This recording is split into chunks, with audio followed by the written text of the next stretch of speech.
بسم الله الرحمن الرحیم. راځو په وینډوز 11 کې په یو مهم سیټینګ باندې کار کوو چې کله مونږه په یو ډرایو باندې بیټلاکر انکریپشن لګولې وي او دا مونږه کله داسې آن کړو چې کمپیوټر مونږه ریسټارټ نه کړو زمونږه دغه لاک بیرته د قلف نه ورته لګېږي، یعنې بیرته د ریسټارټ نه بغیره دا بیرته بندېږي نه. نو د دې لپاره یو طریقه ما سره ده چې زه دا تاسو ته ښایم. کله چې دغه ویډیو ستاسو خوښه شي نو د دې ویډیو د دې ټریکس نه مخکې که زموږ د یوټیوب چینل مو نه سبسکرایب کړی، چینل ځان سره سبسکرایب کړئ، او که څوک دغه ویډیو په فیسبوک باندې ګوري د فیسبوک پیج ځان سره لایک کړئ. راځو دې ټریکس ته. په اول قدم کې چې تاسو به راشئ په دې ځای کې په دې سرچ داسې ته کلیک کړئ، سرچ کې دلته به ورته ولیکئ CMD. چې کله دا CMD ولیکو په دې شکل باندې دا موږ ته دا صفحه راځي، نو دا به تاسو رن ایز ایډمنسټریټر په دې باندې به کلیک کړئ او دلته چې دا به تاسو یس کړئ. په دې ځای کې صرف یو وړه نقطه کوډینګ کېږي، دلته مونږ یو کوډ کوو دلته په دې ځای کې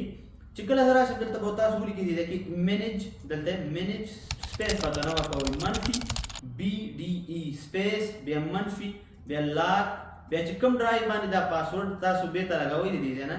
دغه ډي به ورته ورکړئ، د دې ځای نه دوه نقطې به ورته ورکړئ او دا به تاسو انټر کړئ. چې کله انټر کړئ نو وګوره موږ سره چې په دې ځای کې دغه لاک په دې باندې ولګېدو، یعنې د کمپیوټر د ریسټارټ نه مونږه خلاص کړلو. نو زموږ کمپیوټر په دې شکل کې مونږ کولی شو چې دا مونږ بیرته دا ډرایو باندې